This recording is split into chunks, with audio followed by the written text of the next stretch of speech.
Support for I Am London comes from Endur. It's 4:18 in the morning, and I hop into an Uber. It's a last-ditch effort to bet on myself. My bank account is nearly in the red, and I've really put myself in a tight spot. As we merge onto the 405, which normally is a parking lot, I realize this could be the last Uber I'd ever take. This could be the end of everything. But let me backtrack for a second. It's 2018, and I'm 30 years old, and I open up a restaurant with my best friend, his father, and their cousin. It's a pizza and Italian deli in Boca Raton, Florida. My best friend's father and I work the kitchen, making the sandwiches, cooking Philly cheesesteaks, frying the chicken parm. But no matter how good the food was, or how good I was at making fresh mozzarella with my own hands, we didn't have a plan. We couldn't come together as a team. And 7 months in, it was a complete disaster. It left me broken financially and emotionally. I was running on fumes. So I had to reset. Look myself in the mirror. I had to start again. But my spirit was never broken.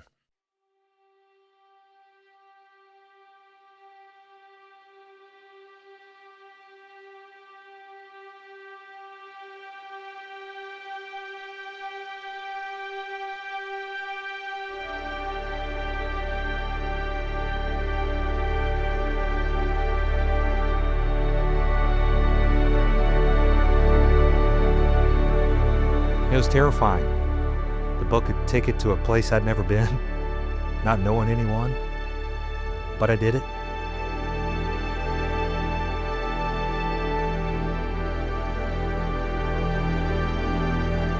I sold everything I had, and I've got 2 suitcases, man. But I've also got 10 goals, and I've got a belief in myself.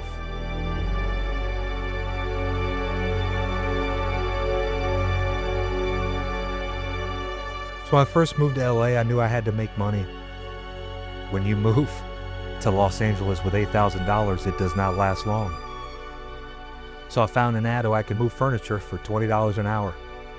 And in some funny, weird way, I got the best tour of LA. Because we drove around everywhere and moved people's furniture. And it showed me how you could be treated by your profession. But it also showed me what I was willing to do to persevere, continue to bet on myself, and find out what man I could become.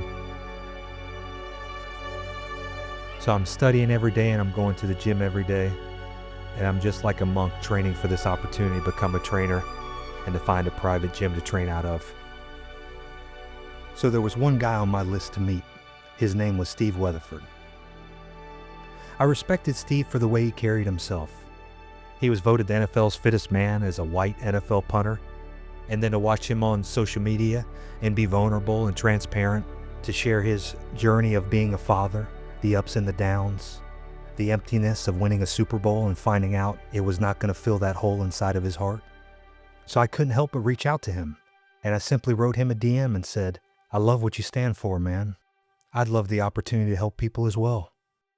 So he finally reached out to me and said, "Hey man, I'm in town. Let's connect." And that turned out to be the most expensive and most important Uber ride of my life.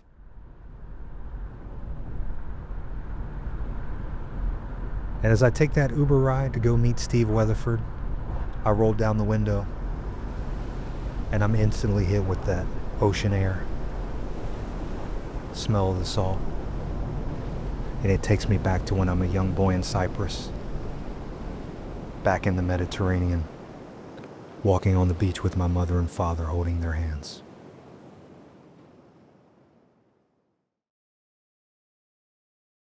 Cyprus was paradise.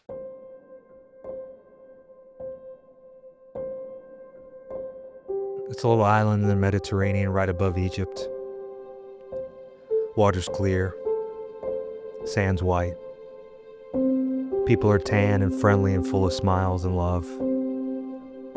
We had a beautiful home right by the beach, and there was a cliff I'd always look over: the airport, the salt lake, the coast of the beach, and that's where I would dream. Because my dad took me to the movies when I was 3 years old, and I saw a film that I'd forever impact my life, because it taught me how to dream, and that you could become something more than yourself. I spent so much time alone growing up at those movies and standing over that cliff, looking at that Salt Lake and that beach and that airport. I knew that I could become something and do something with my life. And those memories I cherish forever, because those were the years with my father.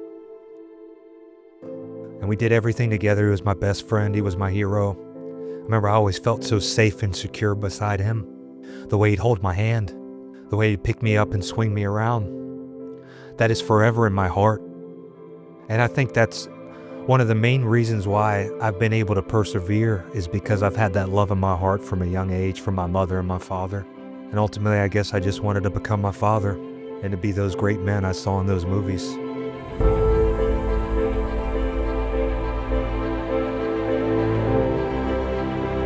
And you got to understand, when you lose that hero at a young age, the man you look up to, you're going to look for other men to inspire you, to teach you. And that's exactly why we're here today.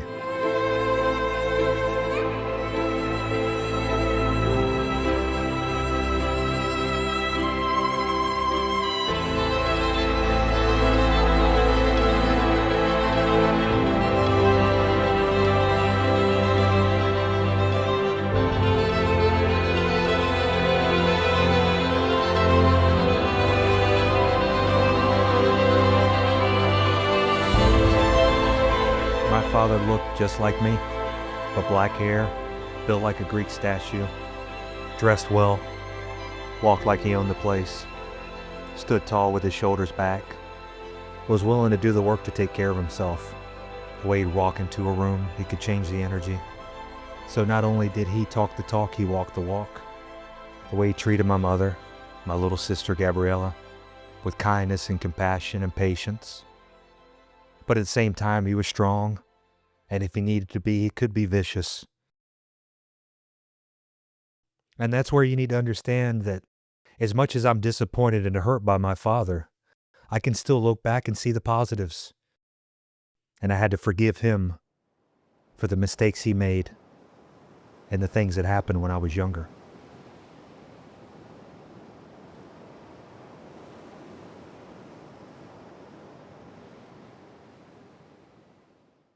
When I lost my father after moving away back to Myrtle Beach, South Carolina, after my parents' divorce, I lost my best friend. I lost my hero. It took its toll, but it was slowly. We'd move into a double-wide trailer with my grandmother, my aunt, my Uncle Tommy, my Uncle Jeff, and me, my mom, my sister. So there's 10 of us in this double-wide trailer. Sometimes I sleep on the floor. Sometimes I sleep on the couch. Sometimes we share a bed.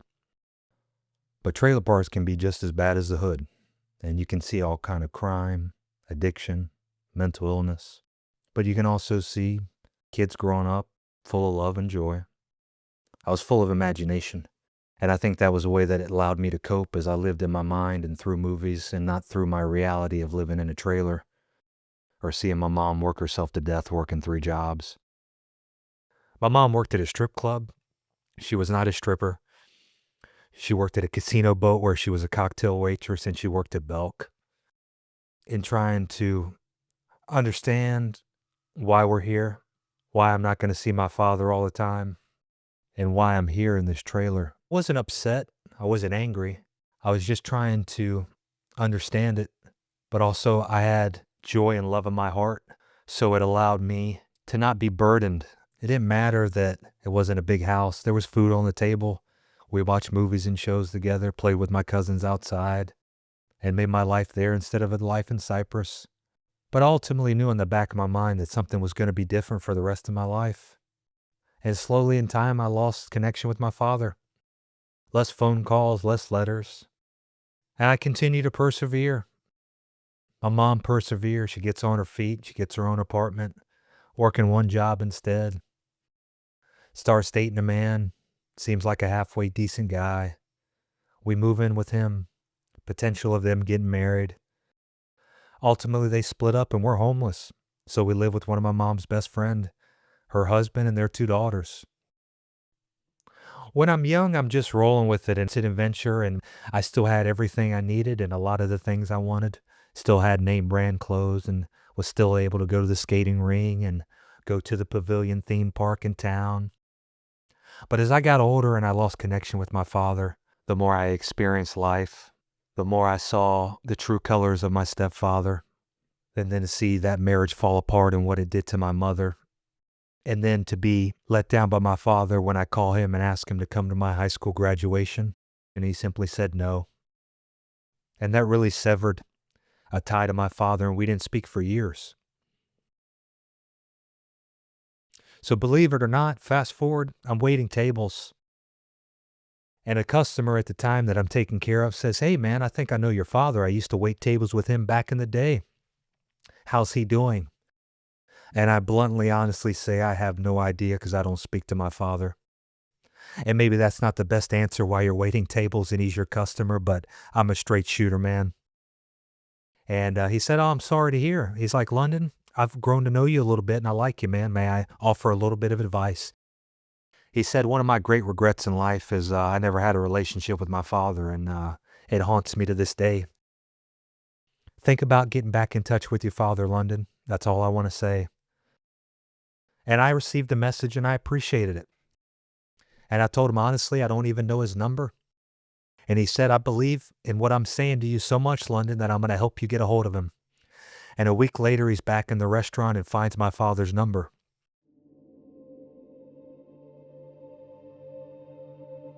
And I called my father. My heart's beating out of my chest.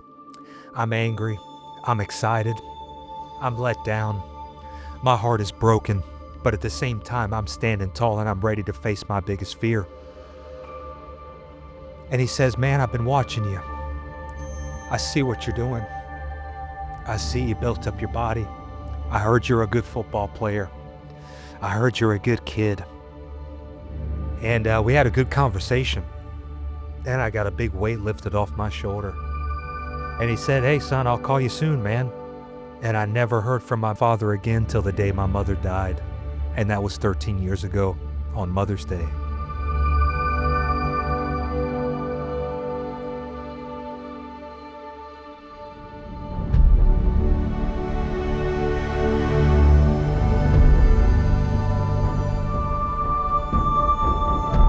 And he called me and he said, "I heard about your mom." And all he had to say was negative stuff about my mother. So here I am, 25 years old.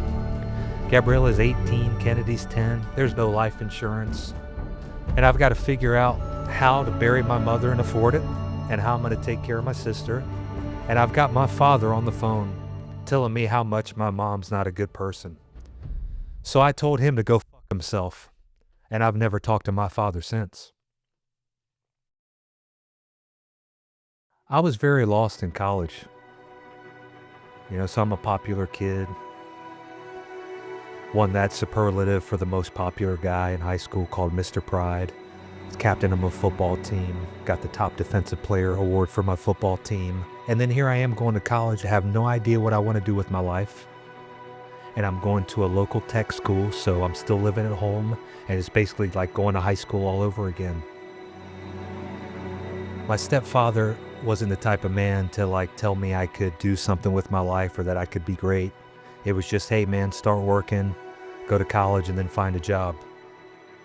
And I'm an athlete, but I'm not playing football anymore. I'm just going to class. I have no direction. I'm starting to hang out with other people, starting to live that college life. Let's go party. Let's go eat fast food. Let's do it all over again. And then let's do it over again. And the next thing you know, you're doing it 5 days a week. You're drinking and driving. You're putting on weight. You're not going to the gym. And I put on 40 pounds my freshman year. I was embarrassed to take off my shirt for the first time in my life. And I was lucky enough to also have a couple cousins. One of my cousins politely pulled me aside and said, "London, I want you to know you're an incredible young man, and you should demand more from yourself. And I suggest you start taking better care of yourself." And the politest way, he told me that I was overweight and that I should be better and start getting back in the gym. And within 6 months, I got in the best shape of my life, and I've taken care of my body ever since. No one else is going to take care of you the way you should take care of yourself.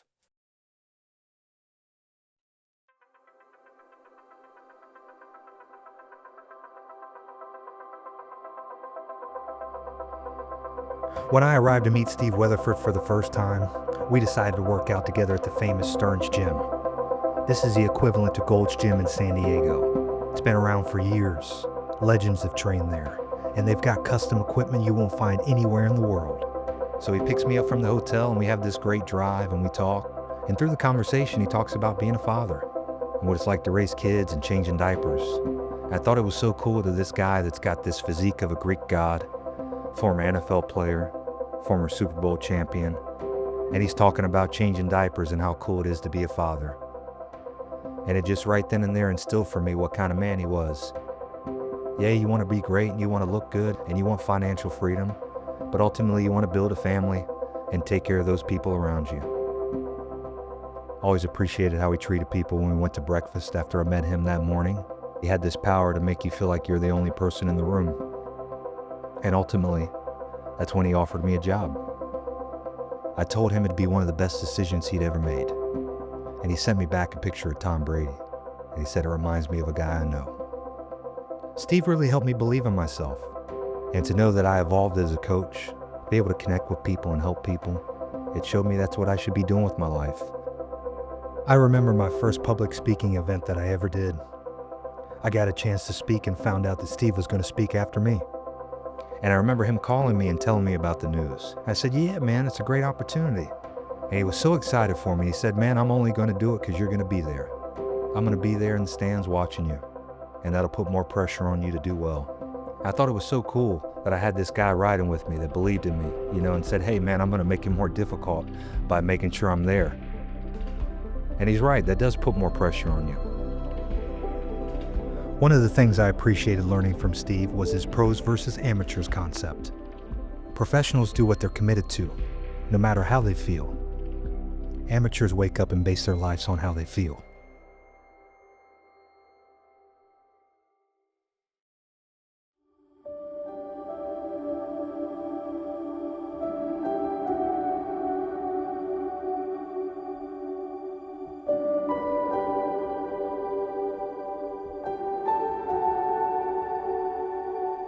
Stephen was 16 years old.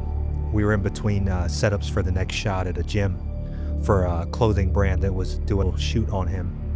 And I asked him, what's your biggest takeaway from working with me for almost 3.5 years now? And he said, London, it's got nothing to do with the gym. As much as I appreciate and love how you've helped me build up my body, it's about what you've done for my mind.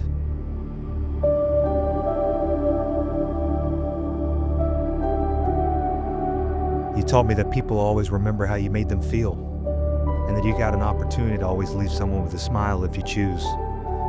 That's the power you hold as a man, that you have the opportunity to impact others.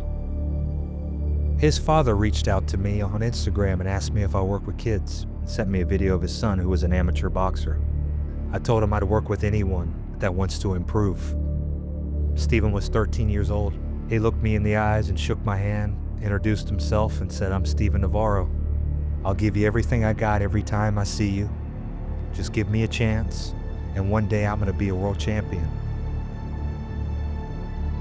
I saw myself in his eyes. I saw a young man thinking when I was 13 of how I wish my father was there with me. And right then and there I saw the talent and thinking, here's an opportunity where I can show up for this young man the way I wish someone would have shown up for me. It's my greatest honor to be in that locker room before Stephen steps into that arena and goes to war, with potentially his life on the line. And growing up in the South and playing football, Friday night lights is sacred. And as a team, you get down on one knee and you say the Lord's Prayer together. And for Stephen to be a man of God, and then to share a few words with him in that locker room, to ignite that fire in him, and to get him fully locked in for the task at hand. And as I pull him close and say the Lord's Prayer, and as I finish that Lord's Prayer, I've got an opportunity to say a few words. This is your moment for all of time, young man. We feel no fear. We fear no man. If we are who we say we are, elite, world class, uncommon amongst uncommon men, then nothing changes in how we finish this year. We dominate at all times, and you take this mother's soul. You give them something they've never seen before. You make them remember this name. Let's go, Navarro.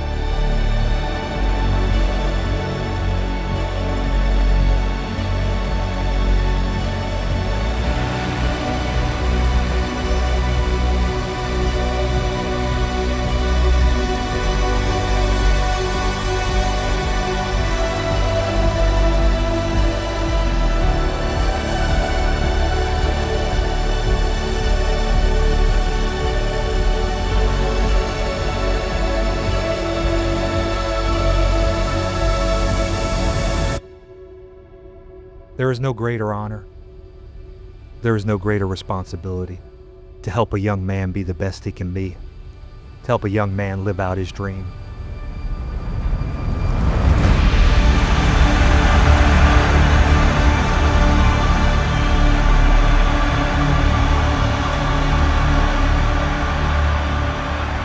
In the year 2000, Gladiator came out. Freshman year for me, I'm playing football, and that's my arena.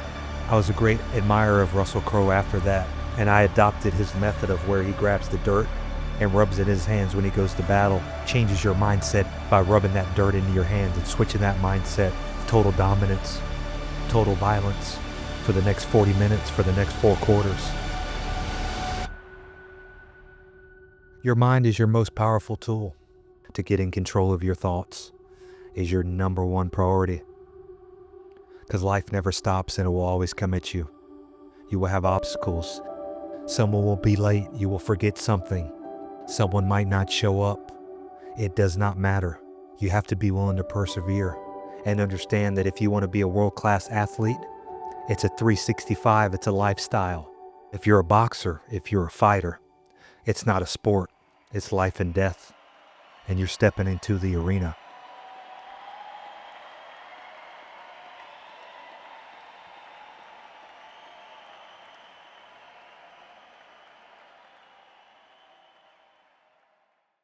It's not just about being a great athlete, it's about being a great man. Leaving an impact. You have a responsibility as a man to be better and to help others. And imagine if more men did that. So to know that I have the capability to help others, especially when I was a young man and I was begging for somebody to look me in the eyes and tell me that I could be more, and that it takes time and it's okay that you don't have it all figured out. I lost everything that I care about. I've been broke. I've hated myself. I've thought about suicide. I didn't plan it out, but I know those dark thoughts. I know that pain. I lost my mother. I lost my father. I've lost friends. I've been knocked down so many times. But every time I've gotten back up, I've learned. And I've kept going because I've stayed on the path. There's so many things I'd want to say to try to protect that young man looking out that cliff, looking at that Salt Lake and that beach and that airport, to say, man, you're going to get everything you wanted and hoped and imagined, but you're going to have to go through hell to get it. You might not always like it. You're going to become the man you've hoped and dreamed of, and more. Just keep going, kid, no matter what happens. Because sometimes you got to use what you have. And it's not always love, light. Sometimes it's pain. And if that's what you got to use to propel yourself forward, use it. Because you know there's something inside of you. It talks to you. It pulls at you. Don't shy away from it. Face it. Everything you want's on the other side of that. And I'm not just going to sit back and let you suffer when I could speak up. You always hear in the Bible how important forgiveness is and going to church. I picked up on a couple things through the years. And then as you mature and grow, you understand that forgiveness is for you. It's not the other person. And I understood in time that I was literally destroying myself with letting that pain and frustration with my father, abandoning me, torment me, and build this enormous chip on my shoulder the size of the universe, and to see how that was weighing me down. and to read a beautiful quote that says, "Those mountains you're carrying, you were only supposed to climb. So stop carrying the weight of the world and your pain in your heart and on your shoulders, and let it go so you can move forward, so you can thrive, and you can become that man you've always dreamed of."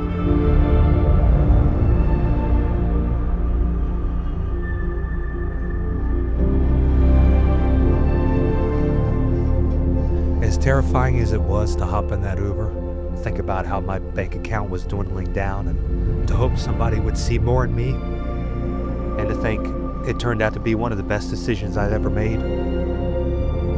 To think that I earned an opportunity, that I lived up to the opportunity and took full advantage of it. And then now to be friends with that person, to have a lifelong friendship. I could not be more grateful for pushing past that fear, for betting on myself, and for finding a friend.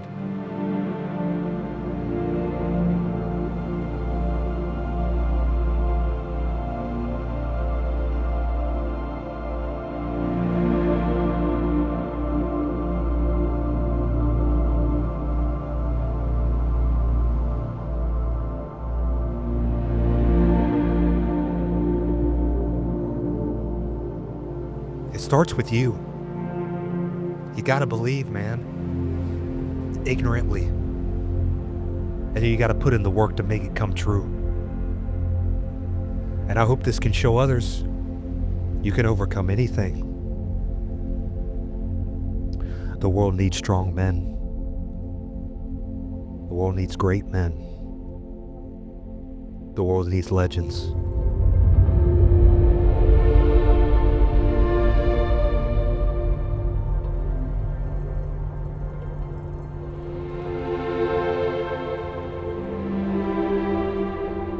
When I came to LA, I had 2 suitcases and 10 goals.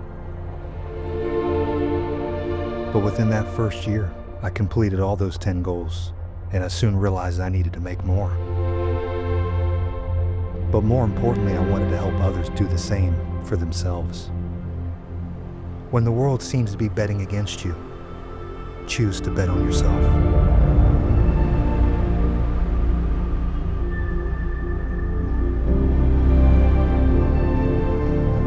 Part of the journey of this podcast is to explore what true strength really is and how we can optimize it. Check out our website, iamlondon.tv. Thank you for listening.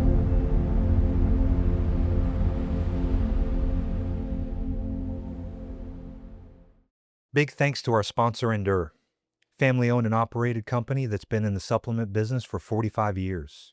Endur is my go-to for supplements because they are third-party tested, no fillers, just clean, high-quality ingredients. The real advantage with Endur is their sustained release formulas that are designed to release nutrients slowly, over several hours. That mimics how your body naturally digests food. You absorb more for longer and more efficiently. For clean, effective fuel for performance and recovery, check out Endur. Use code IAMLONDON20 for an exclusive 20% off at Endur.com. That's ENDUR.com.